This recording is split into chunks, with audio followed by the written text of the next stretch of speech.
Boa noite a todos, meus amigos da Fraternidade Espírita Candeia de Maria. Meu nome é Jailson, vou fazer a reflexão da noite de hoje.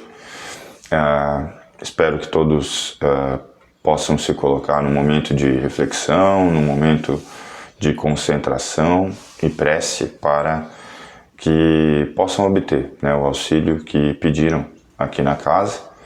E para os amigos que não estiveram aqui na casa e estão só acompanhando os vídeos como uma forma de reflexão, sejam todos bem-vindos e que a gente possa fazer uma boa reflexão essa noite.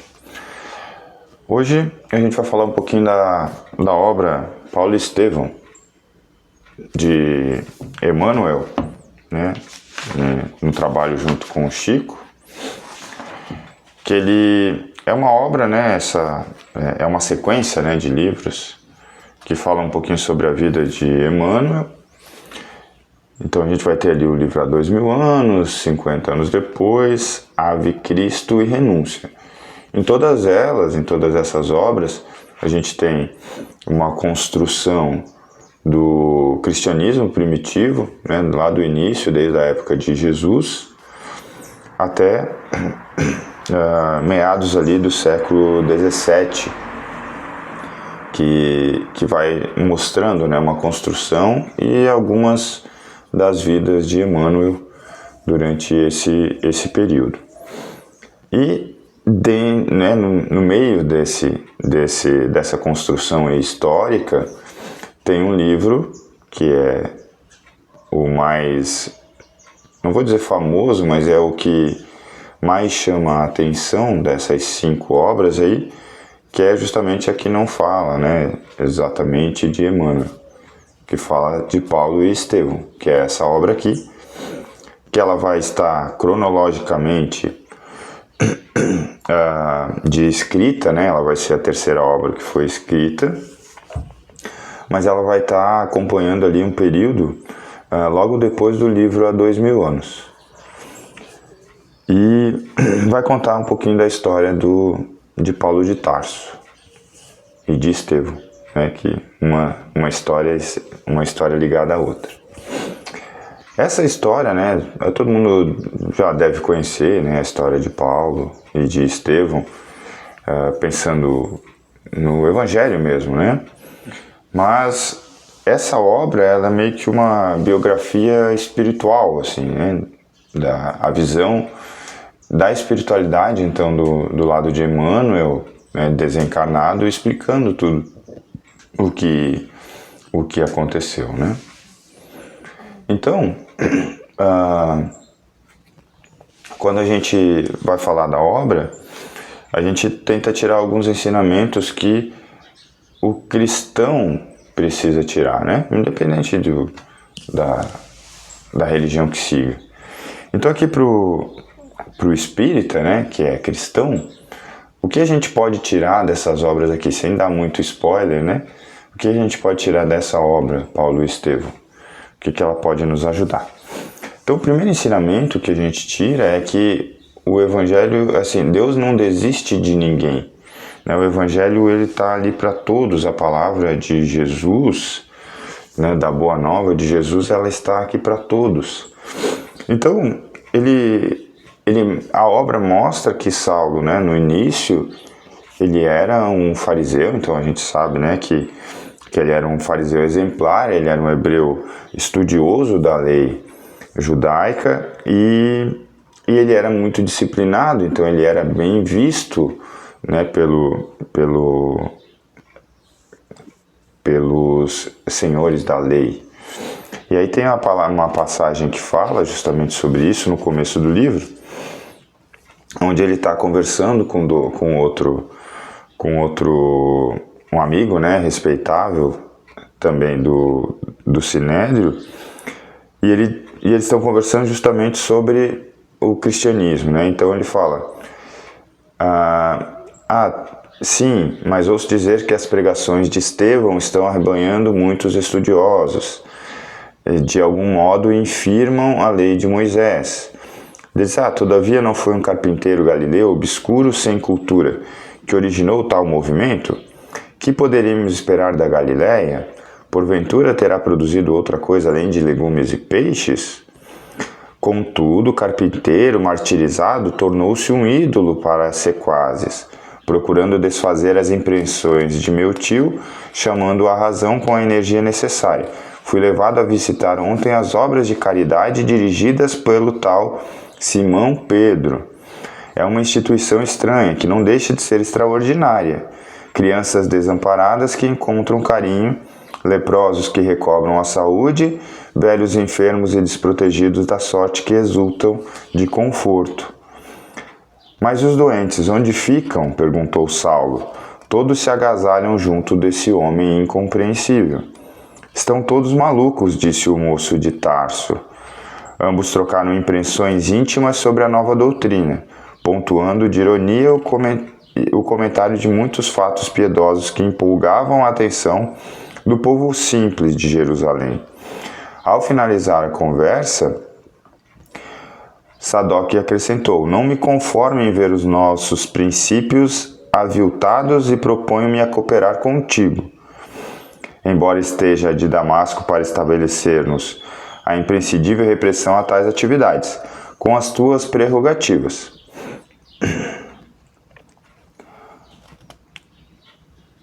Com as tuas prerrogativas de futuro rabino, então ele falando para Saulo, em destaque no templo, poderás encabeçar uma ação decisiva contra esses mistificadores. E aí Saulo diz, sem dúvida, prontifico-me a executar todas as providências que o caso requer. Até agora, a atitude do Sinédrio tem sido na máxima tolerância, mas farei que todos os companheiros mudem de opinião e procedam como lhes compete em face dessas investidas que estão a desafiar severa punição. Então percebam aqui que esse é o momento onde Saulo decide, né, e define que vai começar um trabalho contra esses mistificadores, né, que eram os primeiros cristãos. E ele começa então a busca a esses cristãos e a perseguição desses cristãos. E olha só, ele não estava pensando que estava fazendo algum mal. Ele estava seguindo o que a sua religião, o que a sua fé dizia. E seguindo o que a sua fé dizia, ele estava fazendo um trabalho, né, que na visão dele era o que Deus esperava dele. Perseguindo os mistificadores. Então notem que quando se abandona o amor, porque ele começou a perseguir, atacar e matar os cristãos. Então notem que quando a nossa fé ela nos leva para um caminho onde a gente acaba deixando de lado o amor e a caridade e o pensar no próximo, essa nossa fé ela vira um fanatismo.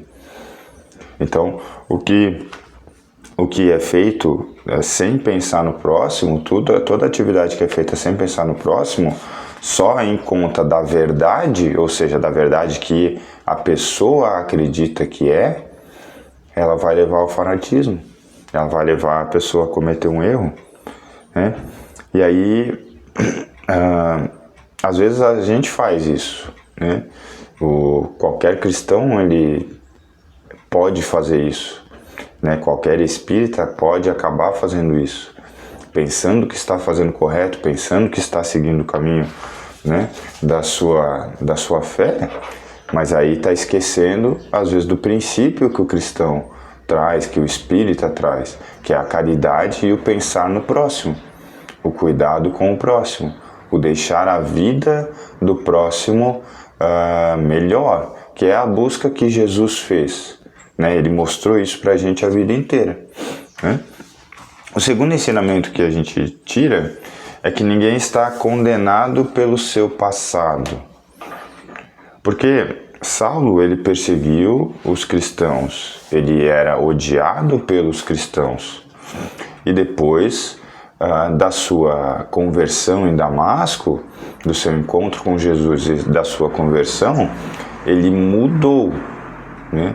Ele teve uma mudança de pensamento, uma mudança de postura e uma mudança de atitudes, né? Então lá na estrada de Damasco, o que acontece? Naquele momento, né, que ele estava ainda com alguns soldados, acontece, né, não vou falar tudo também, mas acontece ali um momento onde ele teve uma revelação. Então a passagem do livro, ler um pouquinho aqui, né, da passagem do livro, que fala desse momento aí que teve a virada de chave na vida de Saulo. A confusão dos sentidos lhe tira a noção de equilíbrio e tomba o seu animal ao desamparo sobre a areia ardente. A visão, no entanto, parece dilatar-se ao infinito. Outra luz que banha os olhos deslumbrados e no caminho que a atmosfera rasgada lhe desvenda, vê surgir a figura de um homem de majestática beleza, dando-lhe a impressão de que descia do céu ao seu encontro. Sua túnica era feita de pontos luminosos. Os cabelos tocavam no ombro. A Nazarena, os olhos magnéticos, emanados de simpatia e de amor, iluminando a fisionomia grave e terna, onde pairava uma divina tristeza. O doutor de Tarso contemplava-o com espanto profundo, e foi quando, em uma inflexão de voz inesquecível, o desconhecido se fez ouvir: Saulo, Saulo, por que me persegues? O moço tarsense não sabia que estava instintivamente de joelhos. Sem poder definir o que se passava, comprimiu o coração em uma atitude desesperada. Incoercível sentimento de veneração apossou-se inteiramente dele. Que significava aquilo? De quem o vulto divino que entrevia no painel do firmamento aberto e cuja presença lhe inundava o coração precípite de emoções desconhecidas? Enquanto os companheiros cercavam o jovem genuflexo sem nada ouvirem nem verem, não obstante haverem percebido a princípio uma grande luz no alto, Saulo o interrogava em voz trêmula e receosa: Quem sois vós, Senhor? Aureolando de uma luz balsâmica e num tom de inconcebível doçura, o Senhor respondeu: Eu sou Jesus. Então, esse momento de encontro com Jesus, ele é um momento de virada de chave para Saulo. Saulo, naquele momento ali, ele entendeu por que os cristãos seguiam Jesus. Ele entendeu à frente daquela figura de magnética energia de bondade e de amor que ele emanava o tempo todo, ele percebeu, né, que ele realmente era a verdade. E ele tem essa mudança, né? E percebam que ele tem essa mudança durante a sua vida, né? Então ele deixa de perseguir os cristãos e passa a se converter ao cristianismo e levar o cristianismo para as pessoas. E às vezes ele teve essa mudança de chave numa encarnação, às vezes a gente passa várias encarnações tendo essa oportunidade e a gente não segue, né? O chamado muitas vezes vem e a gente ignora, né? Então, essa mudança aí, né, é o que a gente busca muitas vezes, né? Às vezes a gente está buscando a mensagem, a gente está buscando um sinal, só que a gente ignora, né? Saulo não ignorou o sinal, ele seguiu, né? E talvez porque muitas vezes a gente não está atento aos sinais, né? A gente acaba deixando passar. O terceiro ensinamento aqui que a gente tira, fala um pouquinho de Estevão, né? Que o Estevão, ele é o verdadeiro vencedor, ele é uma pessoa, né? Uma figura no livro que ele realmente viveu e ele serve como exemplo né, já que Jesus, né, já que Saulo não viu Jesus, né, mas Estevão ele serve como uma figura que busca seguir os ensinamentos de Jesus, e ele serve como exemplo para Saulo do que é um verdadeiro cristão. Então, que ele, né, quando ele morre, né, o seu desencarne, ele é ainda perdoando os seus algozes, né, os seus perseguidores. Então, ele exemplifica o que é ser um cristão naquele período, né, que é realmente dar a sua vida pela sua fé, sem permitir que a dor, o sofrimento ou o medo da morte fizesse com que eles abandonassem a fé em Jesus, que eles acreditavam que era a verdade. Não se deixaram abalar de nenhuma forma, né? E realmente eles deram sua vida, e é só por conta deles, às vezes, que a gente pode pensar que é só por conta dessa fé que o cristianismo ele teve continuidade, e é por isso que a gente está aqui hoje falando sobre isso. Outro ensinamento que a gente pode tirar é que a dor transforma, né? A dor transforma. Isso é um ensinamento cristão, é um ensinamento da doutrina espírita também. Então, assim, depois de encontrar Jesus, né, ali na estrada de Damasco e fazer a sua conversão, a vida do Saulo ela não melhorou, né? Ele era respeitado, ele tinha um posto, né? Ele era hebreu ali, mas ele tinha uma cidadania romana, ele tinha salvo-conduto, ele podia andar pelas estradas de Roma e todas as cidades. Só que aí ele começou a ser mal visto pela sua antiga fé, só que ele ainda também não era bem visto pela sua nova fé. Então ele tinha problemas com os judeus, né? E ele tinha ainda a desconfiança dos cristãos. Então a vida dele não melhorou, né? Então ele sofreu, ele teve a sua vida mudada pelo encontro com Jesus. Ele teve uma vida mais difícil, só que a vida dele ficou muito mais significativa.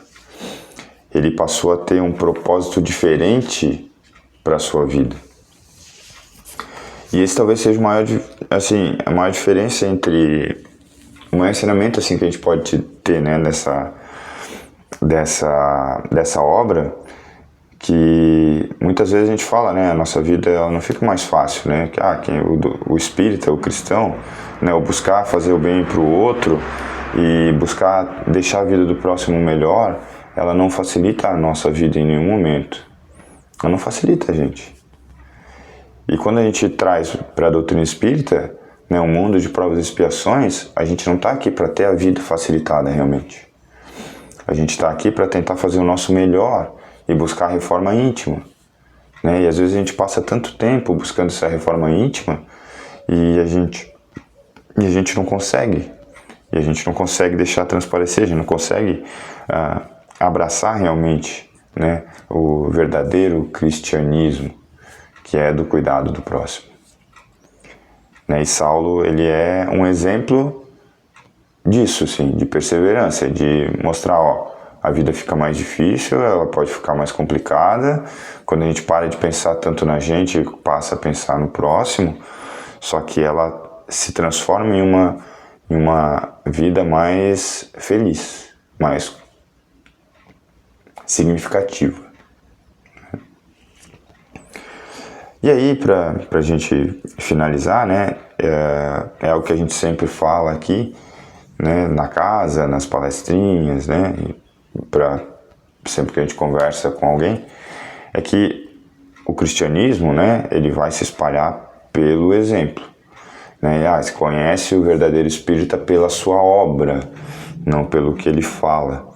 Então, durante a vida de Saulo, ele deu um exemplo de uma mudança de pensamento e de atitude, que é o que a gente chama, né, de reforma íntima, e ele enfrentou todas as dificuldades que aquilo trouxe para ele. E ele passou o cristianismo, né? Ele vai ser divulgado, ele vai ser espalhado através do exemplo desses verdadeiros cristãos, que deram sua vida pela sua fé, deram sua vida pela verdade que Jesus trouxe, para não deixar que os ensinamentos de Jesus se apagassem com o tempo. E Saulo passou daquele momento em Damasco a sua vida inteira sendo perseguido, sofrendo, sendo agredido, achincalhado, xingado, ofendido, mas ele passou o resto da sua vida tentando trazer, através do exemplo, através das suas cartas, né, e dos seus encontros com os grupos cristãos, ele passou sua vida inteira tentando mostrar o que era ser um verdadeiro cristão. Então, o cristianismo se espalha pelo exemplo. E aí, né, o que a gente pode trazer dessa obra é porque o Emmanuel escolheu Paulo, né, para falar sobre isso. Porque o Paulo, ele fez várias coisas erradas antes.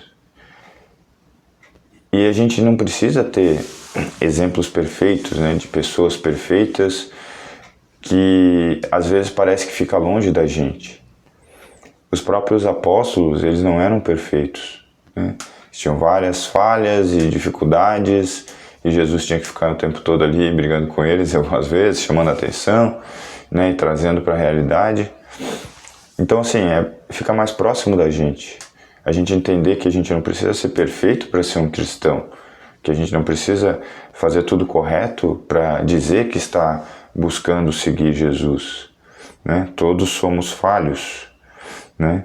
Mas independente do que a gente já fez, independente do que a gente faz às vezes, quando a gente comete as nossas falhas, não importa para Jesus, né? O que importa, né, é quem a gente, não importa o que a gente já fez, mas não importa o que a gente busca fazer, quem a gente busca ser a partir do momento que a gente conhece verdadeiramente e sente verdadeiramente no nosso coração o chamado de Jesus. Então, que a gente possa ter uma boa semana e que assim seja. Até semana que vem.